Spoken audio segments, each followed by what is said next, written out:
I never thought a 3-second video call would lead me to destroy 3 lives. But when you see your daughter's face on that screen, tears streaming down, whispering, "Dad, basement. Please," can't breathe before the connection dies, you don't think about consequences. You think about survival. My name is Marcus Chen. I'm an ER doctor in Seattle, which means I've seen the worst of what people can do to each other. Stab wounds, overdoses, abuse cases that make you lose faith in humanity. But nothing prepares you for finding out it's happening to your own child. Emma is my 14-year-old daughter. Is. The tense gets complicated when you're fighting for custody in a system that still believes mothers are automatically the better parent. My ex-wife Vanessa got primary custody 2 years ago when we divorced. I didn't fight hard enough. That's something I'll regret for the rest of my life. Vanessa remarried quickly. 6 months after our divorce was finalized, she was walking down the aisle with Richard Park, a tech CEO who looked like he stepped out of a Forbes photo shoot. 42, silver at the temples, perfect smile. The kind of guy who calls everyone champ and gives firm handshakes. Emma told me he was fine, which in teenage speak meant she tolerated him. I had Emma every other weekend and Wednesday dinners. It wasn't enough, but it was all the court gave me. The ER schedule didn't help. Trauma surgeons don't work 9 to 5. I missed pickups, rescheduled dinners, took calls during her orchestra recitals. Vanessa documented every single instance for her lawyer. 2 months ago, Vanessa called with good news. Richard's mother, Patricia, had a lake house in the San Juan Islands. "Beautiful place," she said. They were enrolling Emma in an intensive summer program at a prestigious academy nearby. Emma would stay at the lake house, get tutoring from Patricia, who used to be a high school principal, really focus on her academics before high school started. "She needs structure, Marcus," Vanessa said in that condescending tone she perfected during our marriage. "You know how she's been struggling with algebra. This could really help her." I should have asked more questions. Should have insisted on visiting. Should have trusted the knot in my stomach that tightened every time Emma's texts became shorter, less frequent. But I was pulling double shifts to cover student loans and child support. I was tired. I was stupid. The text stopped completely after day 4. I called Vanessa. "She's focused on her studies," Vanessa explained. "Patricia has a strict no-phone policy during study hours. It's actually been really good for her concentration. Can I talk to her? Just for 5 minutes?" "Marcus." We agreed she needed structure. "Constant interruptions from you aren't helping. She'll call you on Sunday." Sunday came. No call. I tried Vanessa again. "She's upset with you for missing her last violin lesson," Vanessa said. "Give her space." I hadn't missed a violin lesson. Emma quit violin 8 months ago to focus on debate team. Vanessa knew that. But I was too exhausted to argue. I had just finished a 16-hour shift where I lost 2 patients to a drunk driving accident. I needed to sleep. Days 6, 7, 8. Radio silence. I left voicemails on Emma's phone that went straight to a full inbox. I texted Vanessa, who stopped responding.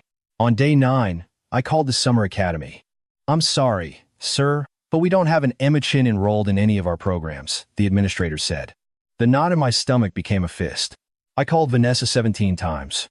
She finally picked up on the 18th. "What?" Her voice was sharp, annoyed. "Where is Emma?" "At the lake house. Studying, like I told you. There is no summer program."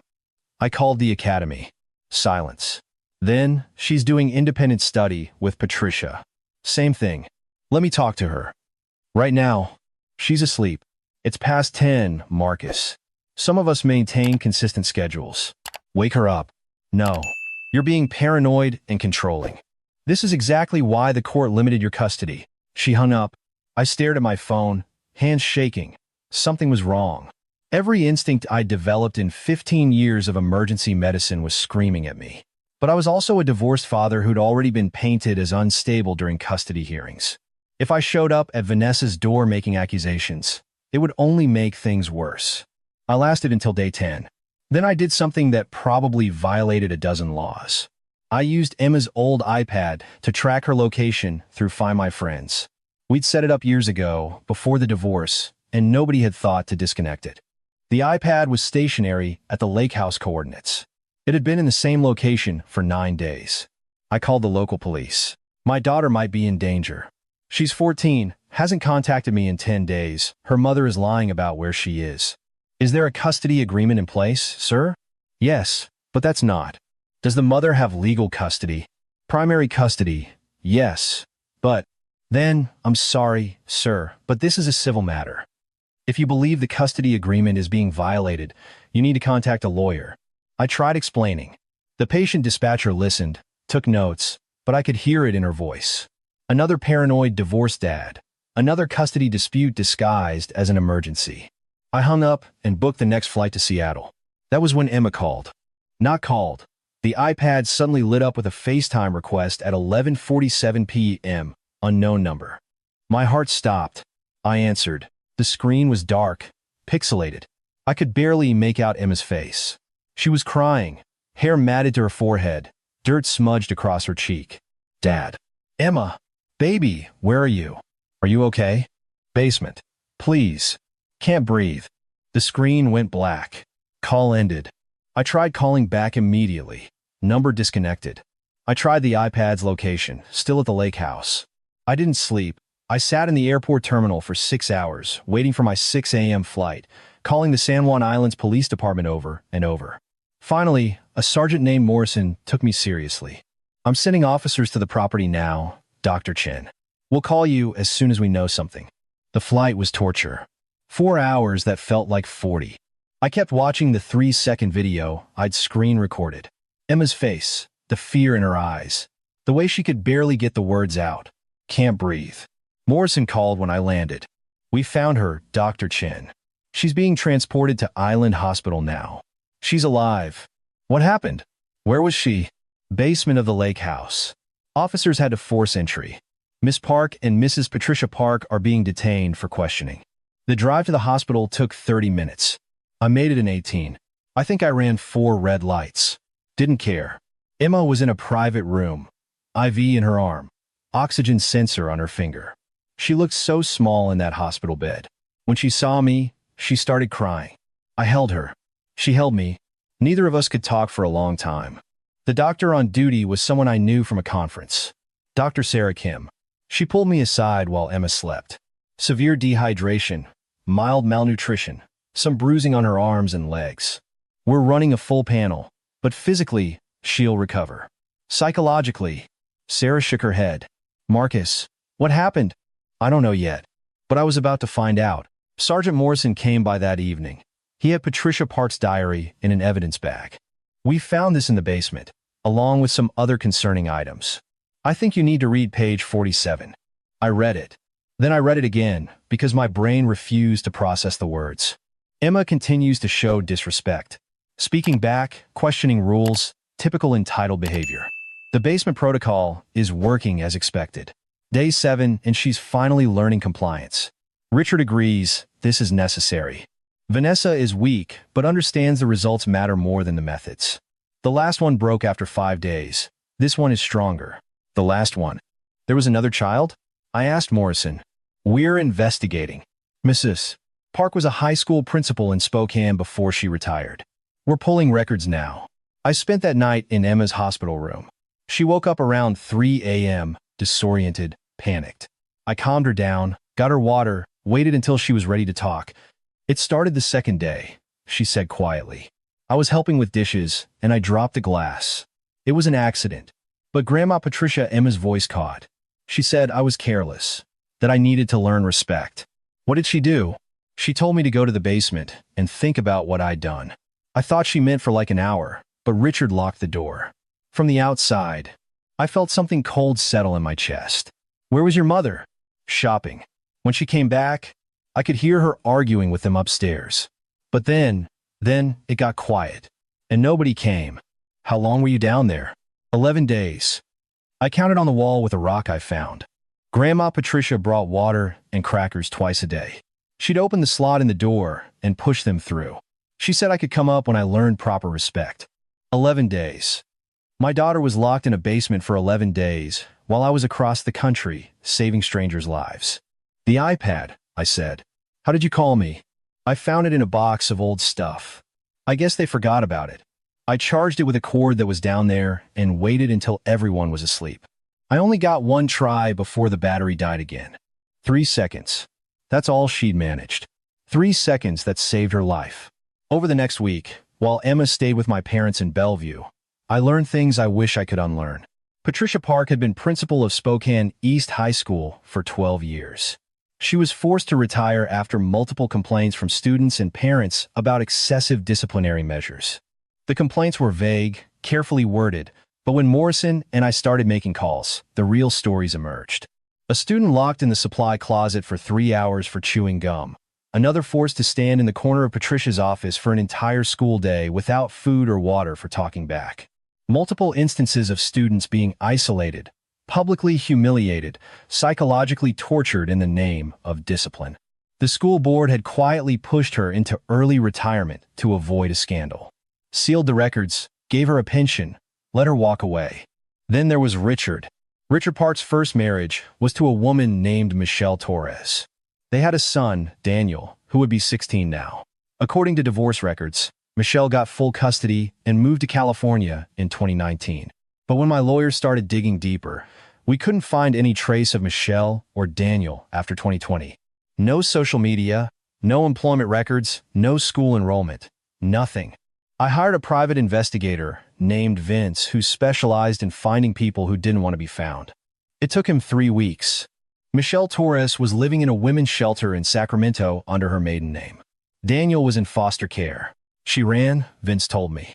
Took the kid in the middle of the night and ran.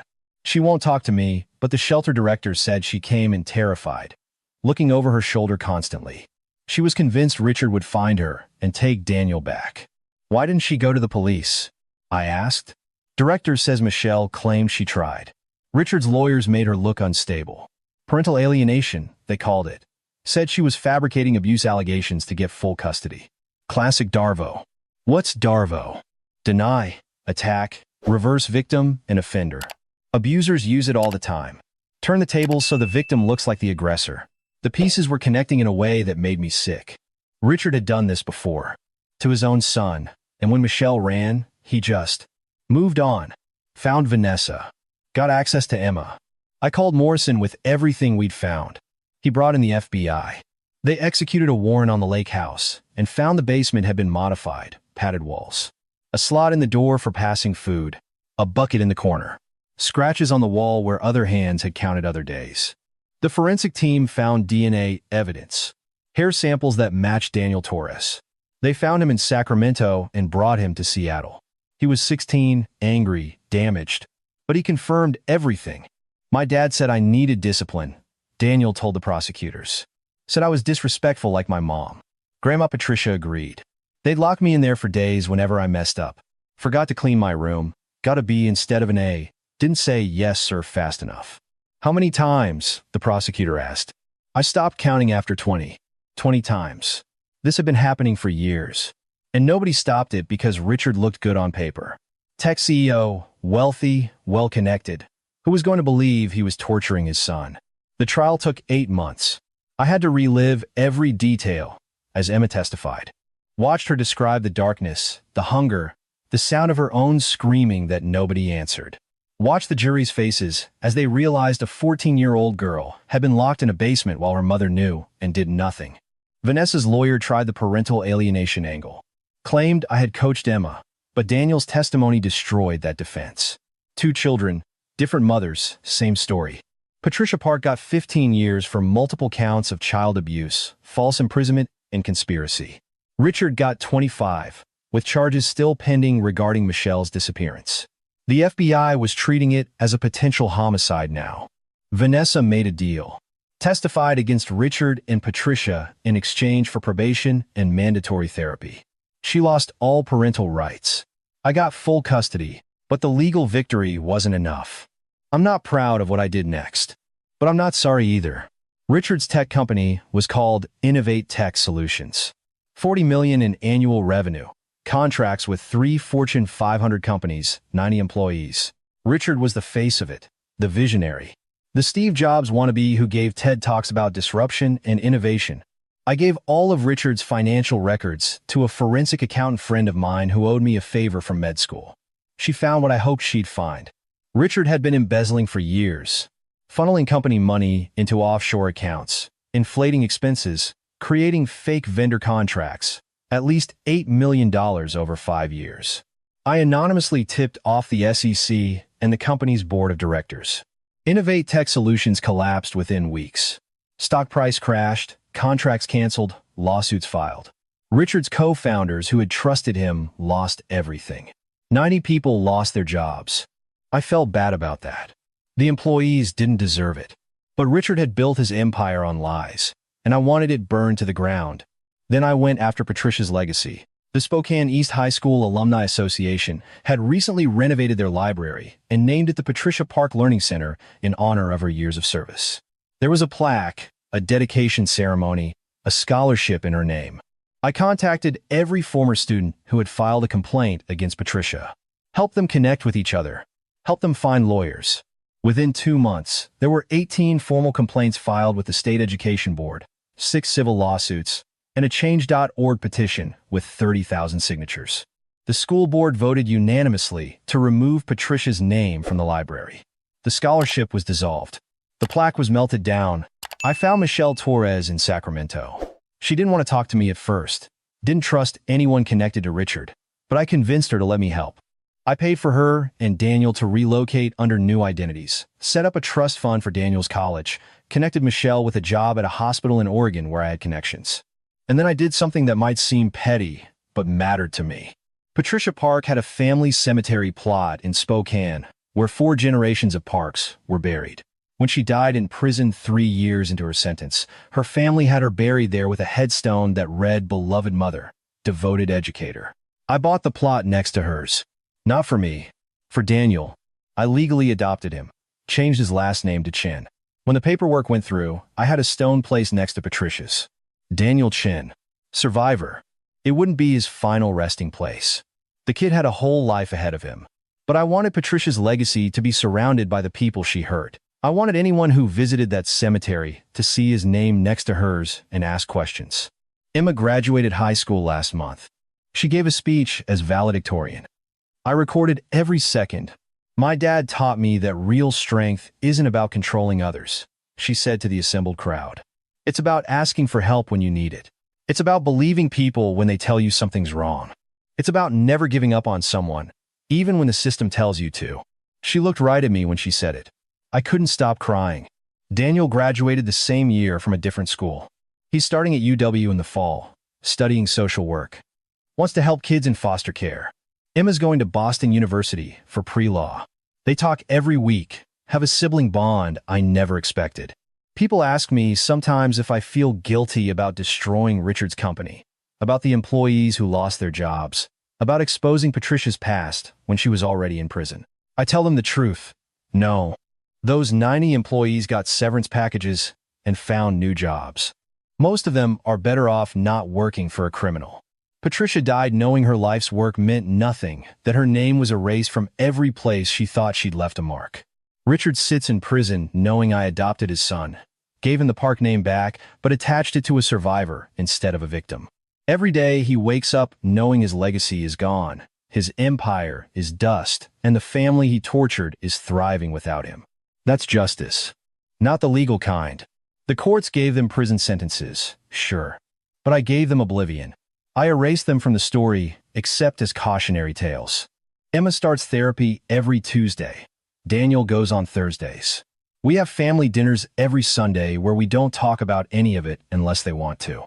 We're building something new, something that doesn't have basements with locks or grandmothers who think cruelty is discipline.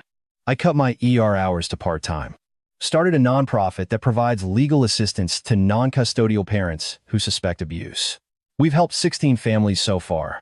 Reunited kids with safe parents, exposed 3 more abusers. I sleep better now than I have in years. Sometimes I still see that 3-second video in my nightmares. Emma's face, the fear, the desperate whisper. Can't breathe.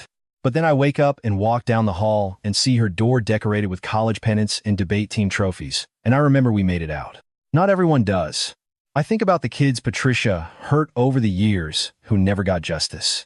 I think about how close we came to Emma being another buried complaint, another sealed record, another family paying for silence. But we didn't stay silent. We burned it all down. And I'd do it again. If you're reading this and something feels wrong, if your kid stops calling, If your ex is making excuses, if your gut is screaming that something's off, trust it. Fight for your child. Don't wait for permission from courts or police or anyone else. Because 3 seconds might be all you get. And what you do with those 3 seconds decides everything.